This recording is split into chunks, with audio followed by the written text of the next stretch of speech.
Welcome back, I'm Captain Xavier, and this is a PSA to explain why this video was re-uploaded. So if you leave a comment asking why this video was uploaded, even as a joke, really especially as a joke, you will have your commenting privileges permanently revoked. It's not funny, it's just annoying. So, now, why was this video re-uploaded? Well, first of all, I forgot to fix the title page in the video, and so many people complained that I actually felt the need to take it down, thus losing all of my original views, all of my original comments, all of the original likes that were on the video, all so that you guys would quit whining about the fact that I made an editing error. That's very annoying, please don't do that. But more importantly, about 500 of you failed commenting Etiquette 101. So there is a remedial course down in the description. Please go watch my commenting etiquette video and apply that to your comments on this video, especially in the area of watch the whole video before you comment, read the comments before you comment, and don't make comments that I've specifically asked you not to make. It's all part of commenting etiquette 101. Watch the video. At the very end of this video, after the credits, I will have a segment where I answer a bunch of the most common comments that came up. Because there were a whole bunch of comments that were coming up and multiple people were asking the same thing, and then comment threads were getting created that were not communicating with the other comment threads, and they were, most of them, wrong. So, yeah, watch to the end. I'm not going to have them up here at the beginning because that would be spoilers. Okay, I've ranted. On to the video.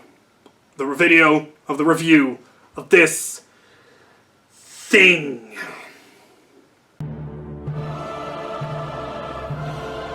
Alright, you feckless nerf herders, listen up!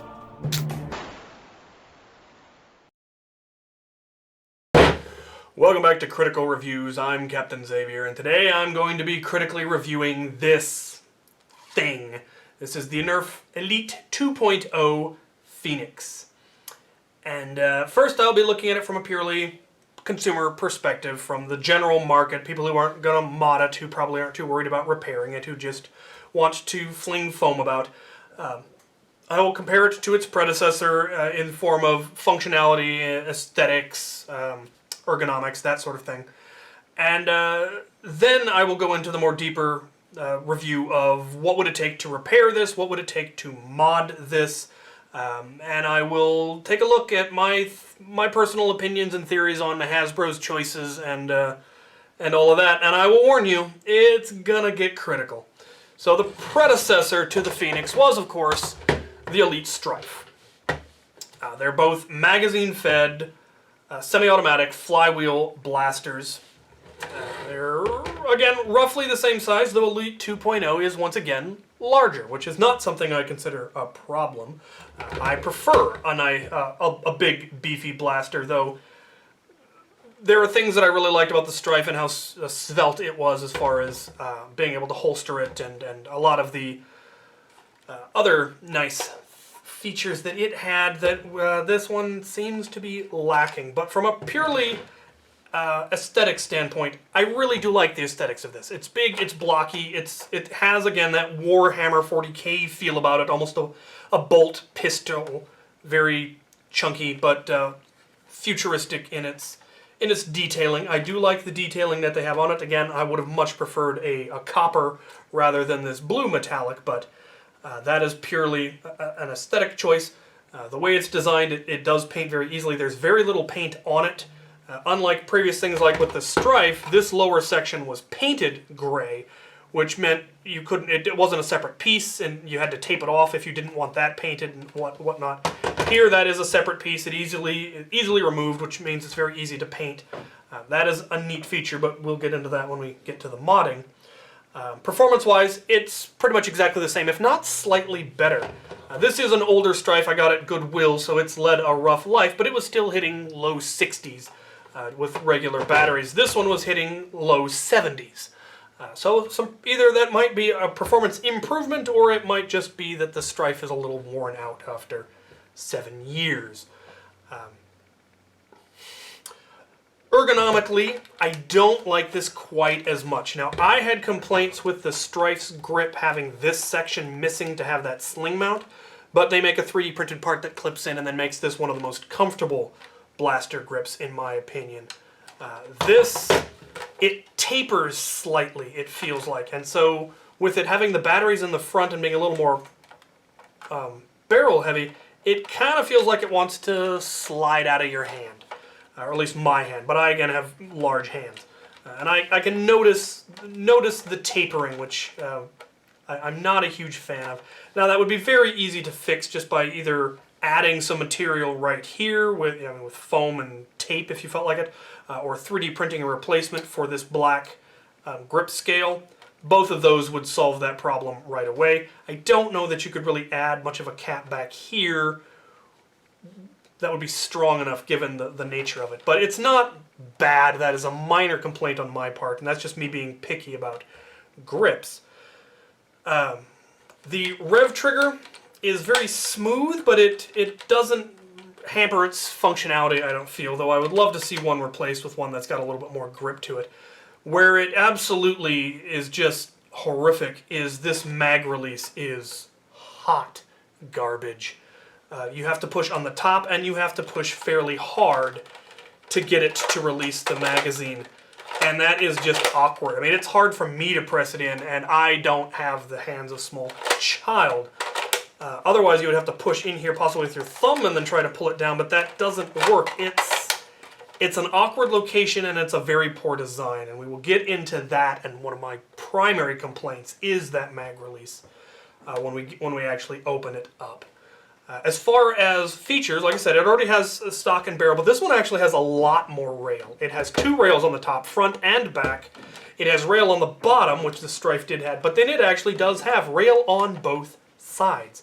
The other thing that's really neat about the way they've redesigned this is it is in fact symmetrical, whereas the Strife was decidedly asymmetrical. Between the battery housing and the motor housing, it stuck out on one side, and that was something that a lot of people didn't like. And it especially was annoying for when you wanted to holster, because the holsters wouldn't necessarily, like a left-hand holster and a right-handed holster would have to be, like the 3D printed ones, had to be printed reverse of each other or they wouldn't work. Now the ones that I designed are a lot more forgiving, but they won't hold this because of how much bigger it is. But that is just, something that a lot of people really, really like. The jam door on this one is also cheap. If you try to open it all the way, it will simply fall off. It's almost like it's designed. I mean, if you open it up enough to try to actually clear a jam, it's going to pop loose. And that might be a feature or it might not be. This one actually had a metal rod that was going in there, so this was very thoroughly attached. This one is distinctly not. It also seems to be a much softer plastic, which those are, when these things start showing up at Goodwill, those are almost certainly going to be missing. It also doesn't have a jam door lock. So having the jam door open doesn't prevent the blaster from operating, which is an interesting thing to get away from. The flywheel cage is far enough in there that I don't think I even could. If I try really hard, I can get my finger into the flywheel, whereas on the Strife, it was quite possible for a small child to get their finger caught in the flywheel while they're still spinning. So I guess the way they redesigned the cage, the housing, they just decided that it wasn't necessary and was a cost that they could cut. The battery housing is up front, and it does actually have a screw. There are screws in this blaster, unlike the previous one, which had no screws at all. And it's just 4 battery housing right up there in the front, which is interesting. Like I said, it does make it somewhat forward heavy, but it's 4 AA's. It's not gonna cause you too much issues. The magazine does have this neat cap, and that makes it look neat. I don't know how difficult it would be to pull that off and put it onto a higher capacity magazine, but that is an option. So functionally, from just a person who's just going to pick this up and play with it, it's not that much worse. The triggers are squishy. They are, once again, not metal springs on either the mag release or the rev trigger, and I don't like that. I feel that those are going to wear out. So that, I feel, is definitely a downside. I don't think that these blasters will last as long. And I'll give you my thoughts on that later on. But from a general consumer, I do still feel that this is an inferior product. It was also more expensive. The Strife in its simplest form was $20, sometimes less if you found them on sale. This one was $25, but it did come with a sight. It doesn't actually magnify, and it's kind of, because of the rail locations, it's kind of weird no matter where you put it. But they're basically charging you $5 for the sight, which makes sense because when they had the Strife that had a little bit of barrel and a foregrip, they charged you $30. So they're charging you $5 per attachment. This doesn't come without the attachment, so it's a slightly inferior product so far. Not even getting into the mod and repair. Just in general, I consider this to be a slightly inferior product that costs more money. So that I don't feel is good. Now we get into the real problem, though, which is what happens if this breaks and you want to open it up to repair it. Which, given that they've cut a lot of corners, and given that this is a mechanically complicated device, there are switches and wires and things. Any number of things could go wrong, and especially given that these two moving parts have really lousy springs that are likely to wear out and or break, you might want to open this up to repair it. And how difficult would that be? Well, if you have all the tools and you have all the skills and you know what you're doing, it's still a pain. If you don't have all of that, it's next to impossible without breaking it further. And that is, in my opinion, a very serious drawback and a serious problem in general. So it does have screws. Unlike the previous one, it does have screws, but as you can see, not very many of them. There are 1, 2, 3, 4, 5, 6, 7 screws holding this together. There's no screw here by the magwell. There's no screw here by the jam door, which those are load-bearing locations. It's very surprising that there isn't a screw there and there. The screw ports are also different sizes. There are 5 of them that will fit this screwdriver, which fits the screw heads better.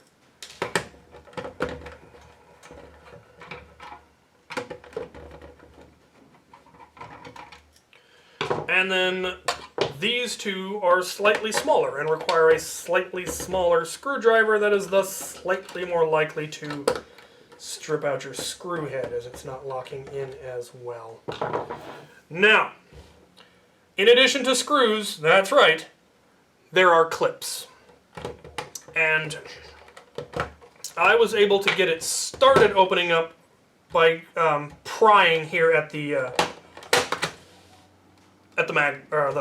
jam door, and it popped open most of the way around fairly easily. Now, I have opened this before, and it gets easier with every time, but that was pretty much what happened the first time, is that back end pretty much popped right open.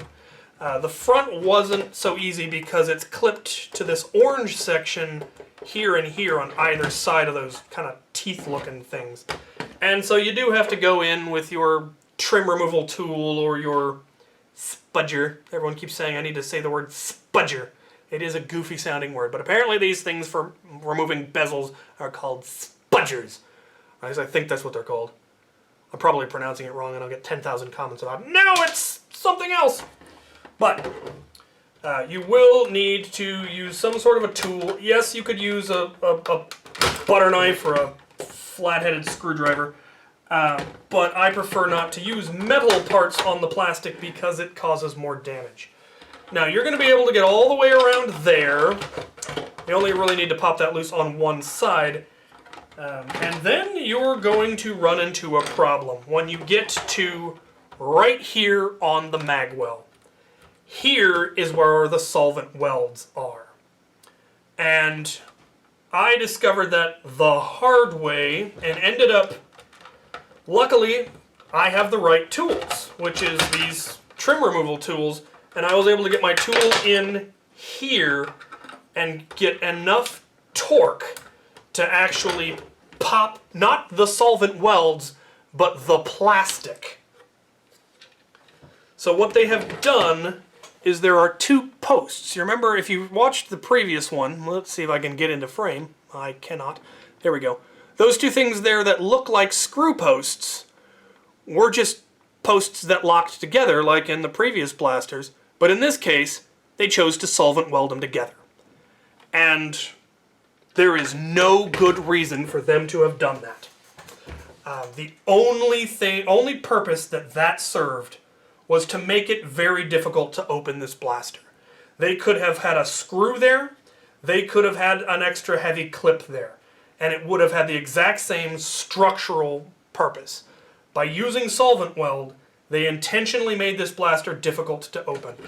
And whether they're doing that to thumb their noses at the mod community, which I'm increasingly believing might actually be the case, or if they just didn't want people to be able to repair it, it doesn't matter. Either way, that is a scummy practice in my opinion.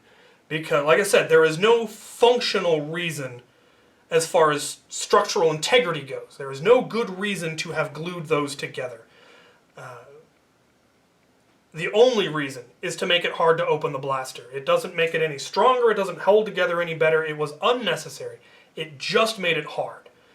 And that bothers me on a fundamental level, because one of the things I always respected about Hasbro was the fact that it was easy to open the blasters in order to repair them. For just general maintenance, because that's just a decent thing for a company that makes a product to do. Make it easy to repair the product in case of a failure, because those things have mechanical parts, they will wear out, you will occasionally buy one and it won't work right out of the box. Factory flaws are a thing. And so making it so that it could be opened up and maintenance, or cleaned. You're going to get sand in these, you're going to get wood chips in these, kids are going to stuff Legos in these. You need to be able to open it up to be able to fix it. And by solvent welding those two together, they took that away without having the right tools. Because if I had tried to pry this open without having a pry bar that I was able to get in there and was able to actually snap those posts off, I got lucky in the way those posts snapped. They might not have snapped, and instead the shell could have cracked. In fact, it did later on. So that is just bad. Now let's look at the trigger group. They've done something different here than I think I've seen in any other of these semi-automatic Strife variants. And that is, instead of having a tension spring that pulls the pusher back, they have a compression spring in here that pushes the pusher back. And once again, cost-cutting things, rather than having the lever arm here screwed onto this pusher, it just has a clip. And that works just as well, honestly. And it would be easier to install, and well, that's one less screw, which makes it cheaper. And I assume these compression springs were cheaper than tension springs. So, and it's easier to install because they don't have a screw here, you don't have a screw here, they don't have a screw on the trigger. There are very few internal screws, but it does still work just as well. So that doesn't really bug me too much. What bugs me is the spring, which we have to get into. So this grip is a separate piece. It comes out quite easily. It just has two wires going back there to the rev trigger. To get it apart, though, you have to take this black handle cap on. And we saw that on the previous blaster that it popped up fairly simple.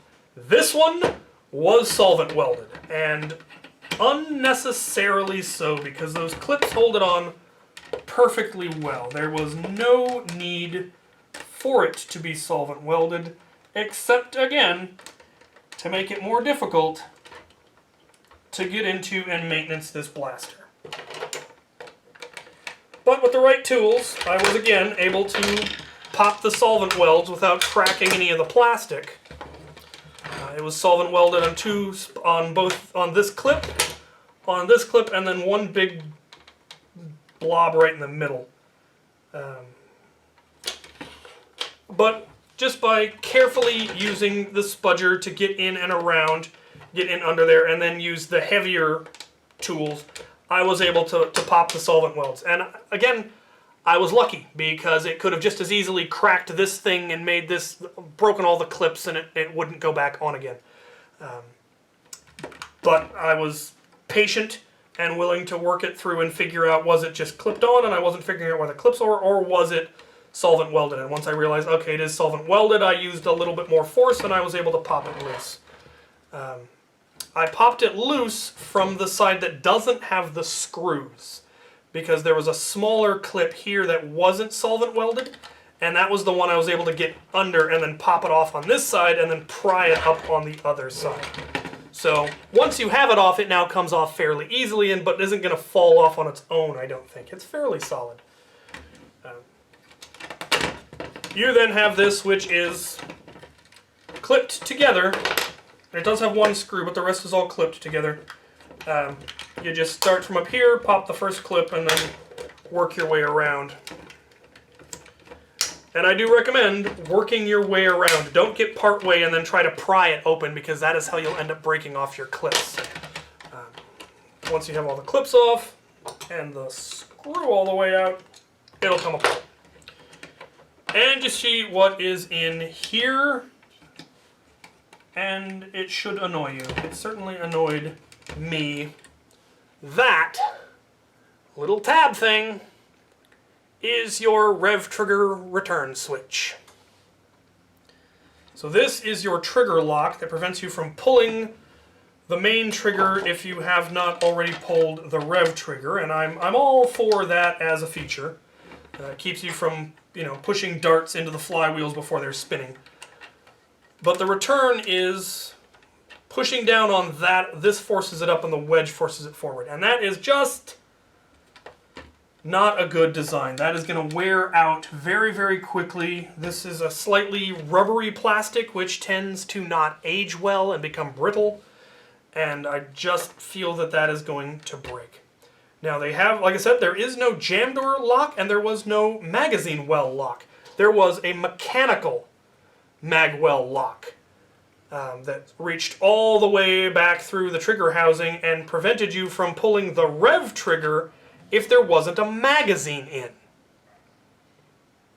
Which is similar to the Stampede's lock system, where this thing wouldn't rev if you don't have a magazine in it. This one had the same thing, but it was a mechanical mechanism that prevented you from revving without, or had an electronic switch.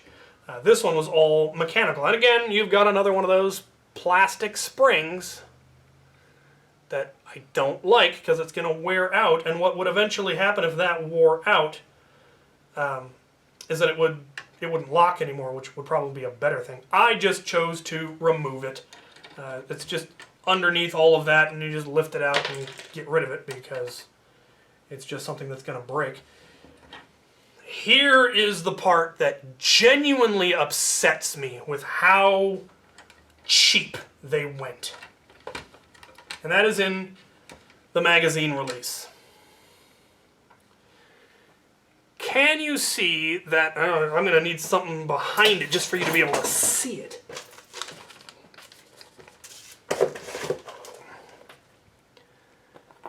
This piece, that tiny little knob sticking down there, that thing that looks like it was excess plastic from the mold. It looks like it would snap off if you sneezed in the same room as it. That little pointy bit, that is your magazine release spring. That little tab. And I cannot tell you how much that annoys me, because that is going to break. And when that breaks, your mag release will no longer work. It will no longer lock a magazine into the blaster. It won't lock anymore. And the whole design of it is so bad. It's upsetting. They could have just as easily had an extended one that came down here that was just a lever on a spring. And that is, I'm sure, what we will design 5 minutes after this video. Someone's probably already done it. Because you would just get rid of this part altogether, get rid of this ugly piece of junk, cut a little notch in the shell here so that an extended mag release could come out. It would just be a simple spring-loaded lever. That's all that they needed to do. They've got 3 parts in here when one would have sufficed, and it would have worked far, far better. But they went with that. That upsets me because that is going to break, and that is just not acceptable. This plate, if you want to take the wires out, you have to pull this plate out, and it is clipped in 4 places. 2 of the clips were locked so tightly that when I tried to pry it loose, the clips snapped off rather than released. They weren't solvent welded, they were just really tightly clipped. The other 2 clips were able to pop loose. How long they will last, I don't know, but I was able to get that plate out. And just with the 2, it holds in well enough, and there are what look like screw ports if you wanted to put in a washer-headed screw to hold that plate down in the future. Up to you. But that pops out fairly easily now. And finally we have this big orange block of what? This is the flywheel battery housing assembly. And while there is one kind of neat feature we're going to see here in a second. We have to pop loose the clips on the far side here. What did I just lose? I thought I felt something fall. Maybe not. Come on. There we go. Pop them loose there. Pop them loose from here.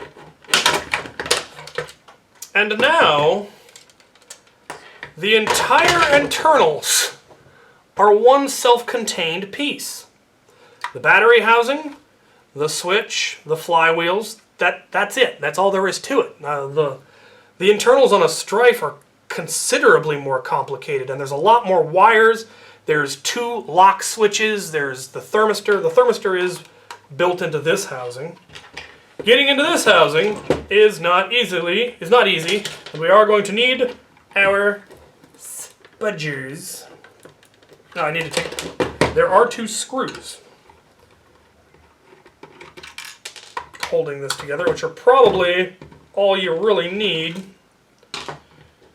But then there are 4 clips. Getting them loose is... Come on. A pain. There we go. There's another thing that are very likely to break and are probably better off without them anyway.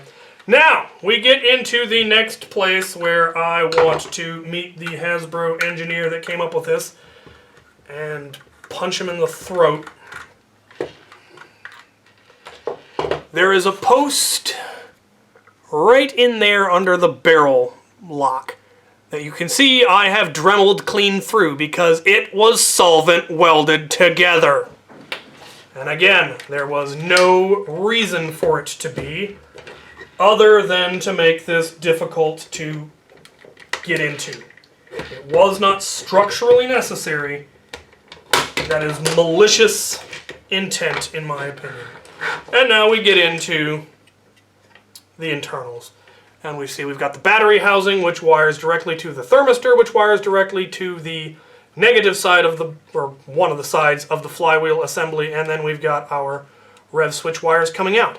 So this is even simpler than a Strife. This is how when we rewire a Strife, we generally reduce it to this level of simplicity minus that thermistor board. Barrels come out. Naturally, this is a completely different flywheel cage than anything we have seen before, but it gets worse. Because the flywheel cage is clipped in. The flywheel cage is clipped in. It's not screwed in. And getting those clips undone is something of an adventure. But you can do it. But again, if those break, that's just going to be wobbling free. The other thing, and the reason I need to get those out, is so you can see how tight the tolerances are in here. How did I get those off the first time? Alright, with some creative budger and lever work, you can get the flywheel cage off. But here is the issue.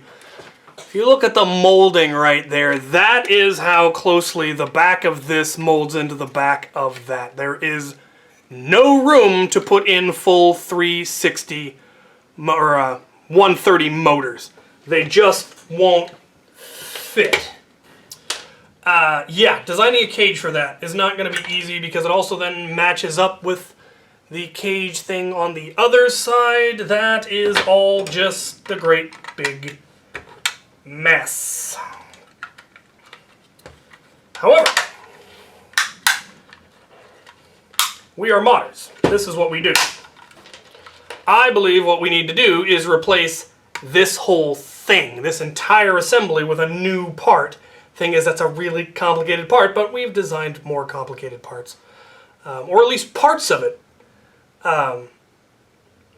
Design it in such a way that it doesn't use a proprietary cage. If we redesign this entire thing as a new drop-in part, we can make it take strife cages, or whatever other cage we want. I think this piece needs to be replaced by a similar part that takes a strife cage. There is then plenty of room up here for a lipo. There is actually a fair amount of empty space in this front area between the battery housing that already existed and this area down here. Even with the flywheel cage, there's more than enough room for a lipo up there. So we can do it if we want to. We can make this thing viable despite all of Nerf's efforts to keep us from doing it.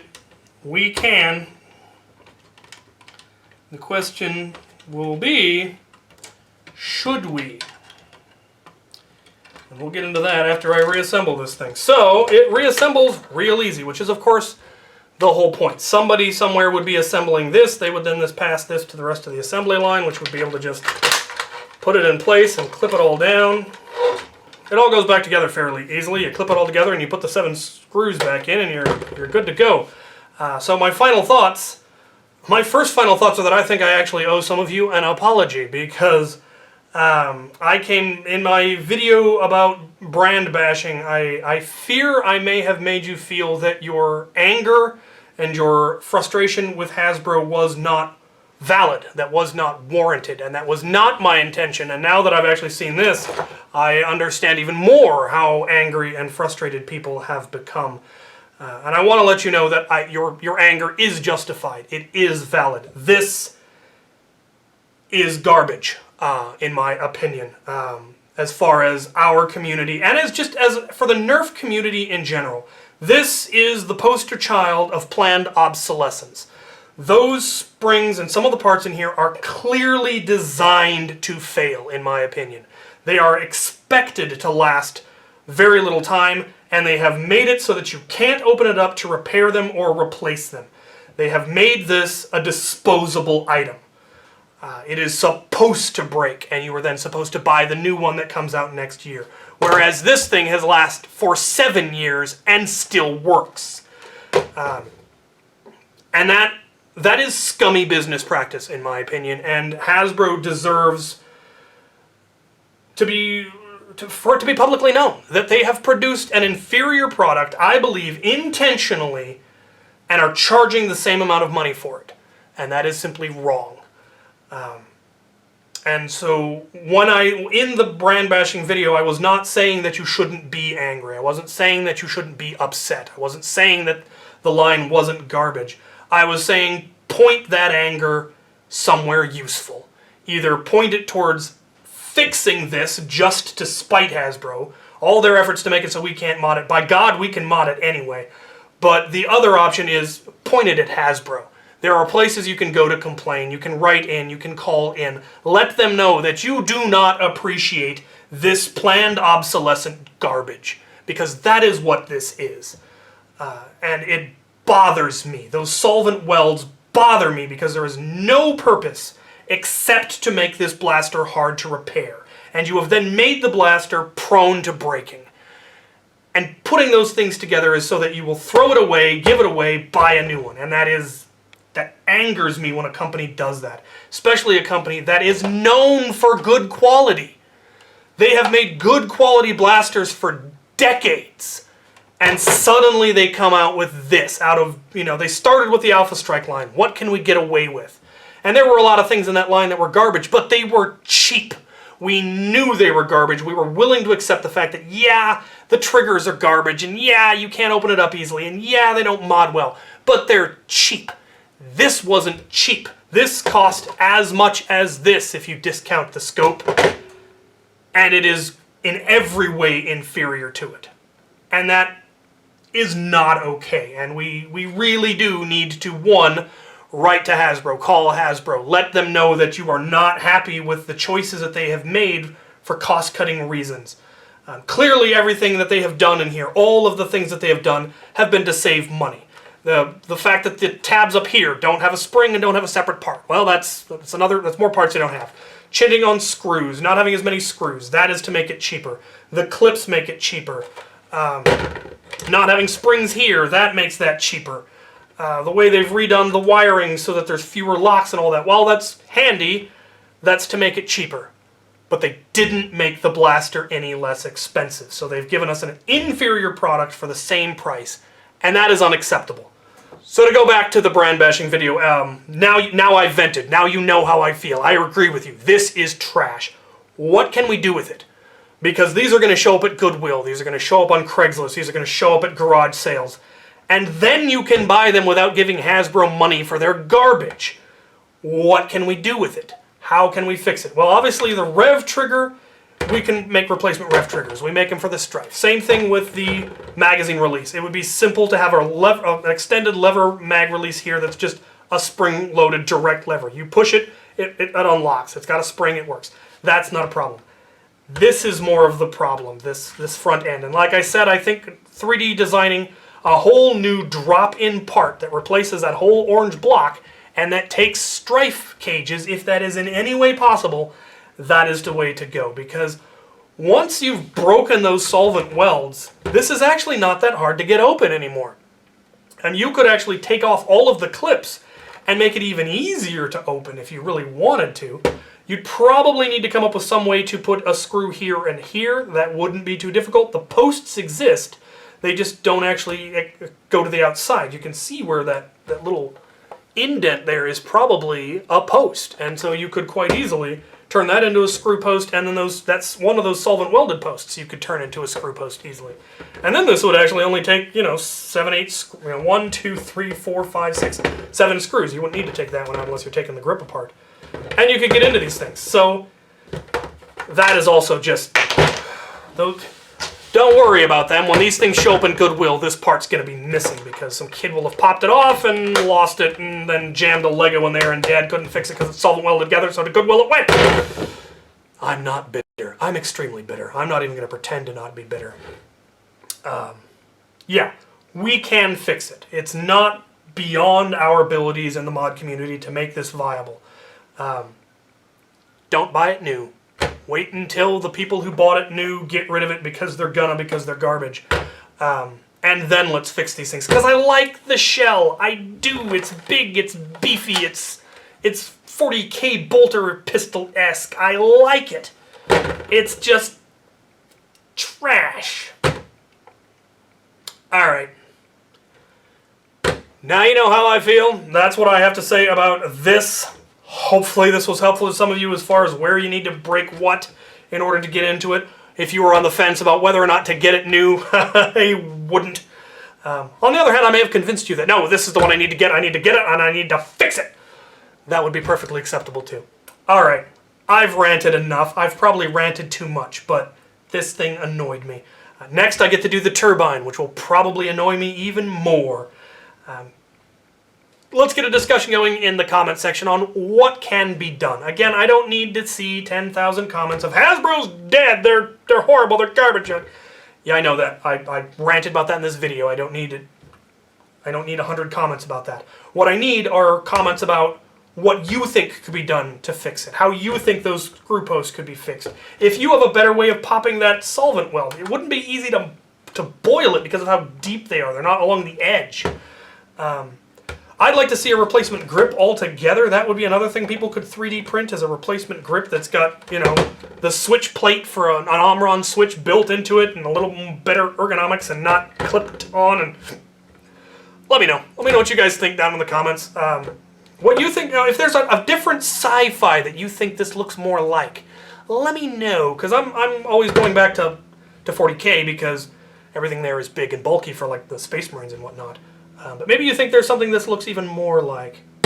Let me know. I will be doing the turbine. I don't know that I want to do any more of these. I don't want to give Hasbro any more of my money for these, quite frankly. I did the 2 little ones. I'm going to do the 2 flywheel ones. I'm not in any hurry to get the other 2. I just don't want to. If they show up at Goodwill, I'll do them then. But they've... All right. Enough. Thank you for watching.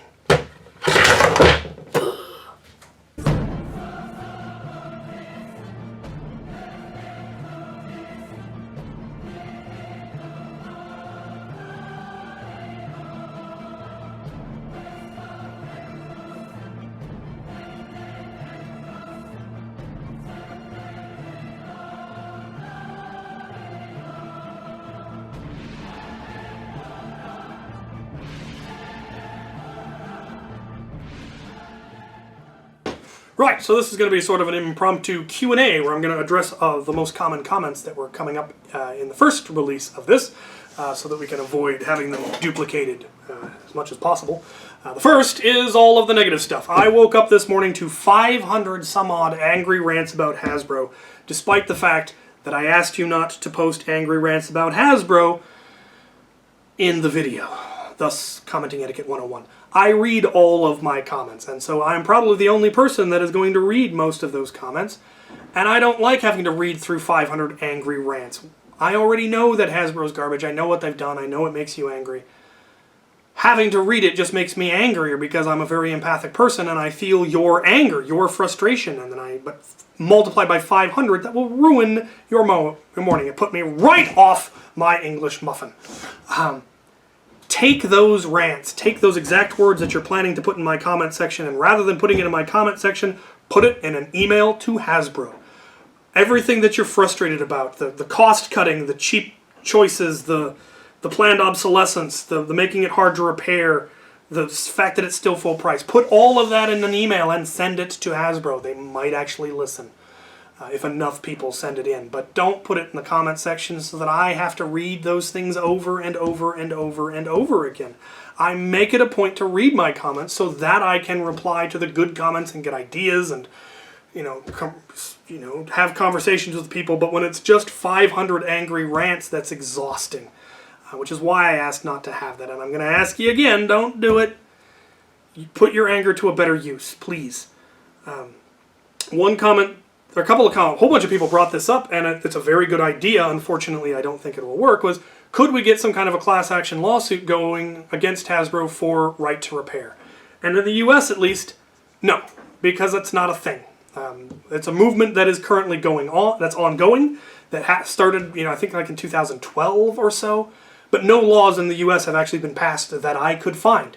All of the efforts to pass bills, there have been numerous bills proposed, they all failed because the lobbying from the big companies that don't want that, Hasbro and Apple and the car companies that don't want that, they've made sure that those laws don't pass. So no, there isn't actually any legal recourse that I could think of that could be taken. And even if it could, it would be the Nerf community versus a multi-billion-dollar corporation and their lawyers.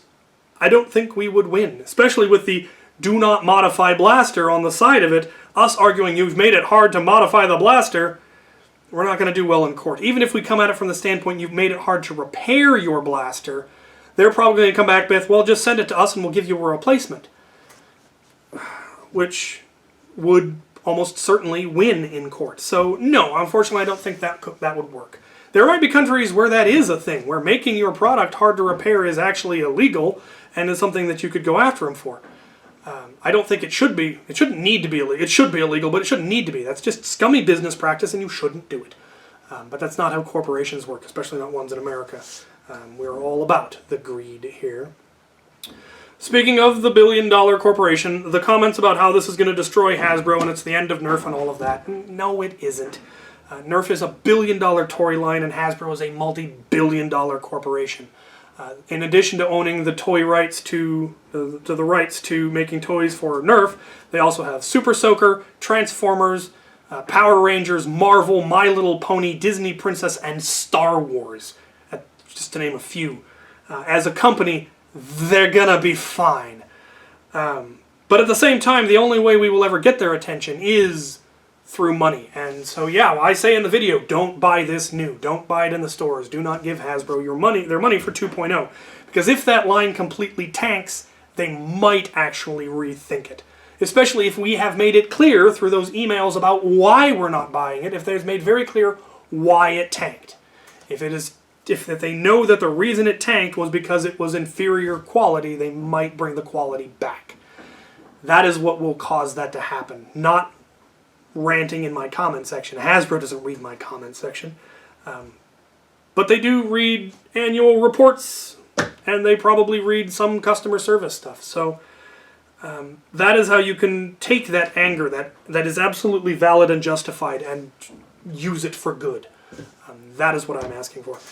Speaking of the good, there was good stuff in the comment section. There were some great comments about replacement grips, about ways to deal with the bad trigger system, the bad jam door system, and there were some great comments about how to replace all of this with something that can take strife cages or similar cages that we could 3D print and design. And those are the kind of comments I really want to see. And it's not because I want to fix Hasbro's mistakes and make up for it. It's because this will probably only be in the shelves for a year. That's kind of how Hasbro operates now. Blasters are only on the shelf for a year unless they sell really, really well. And I don't think these are gonna.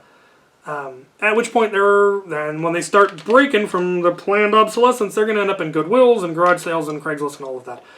I want to have the solutions ready for when that starts happening so that we can make... It's a neat shell. And it's going to exist, and we might as well find ways to make it good. But it's not doing it to make up for Hasbro. The other comment that I got a lot, and I didn't say anything about it in the video. I spotted it in the video, and I didn't say anything because I planned to make a video about it. In fact, I planned to make the video... Instead, I'm doing this.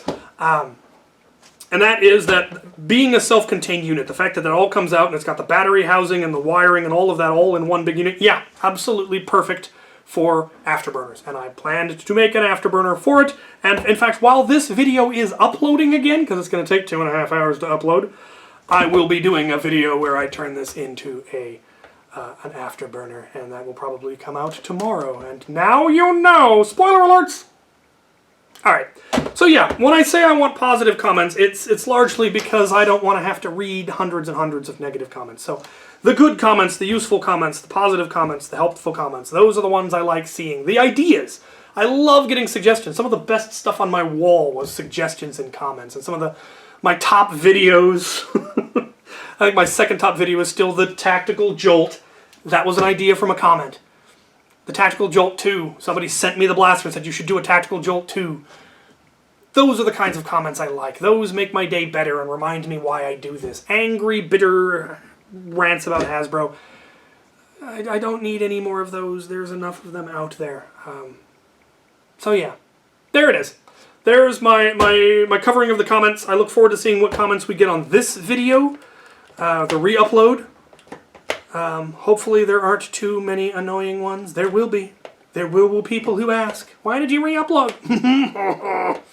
They will be snarked and dealt with. Alright, I'm going to go edit this, get this re-uploaded, and then do something fun. Thank you for watching.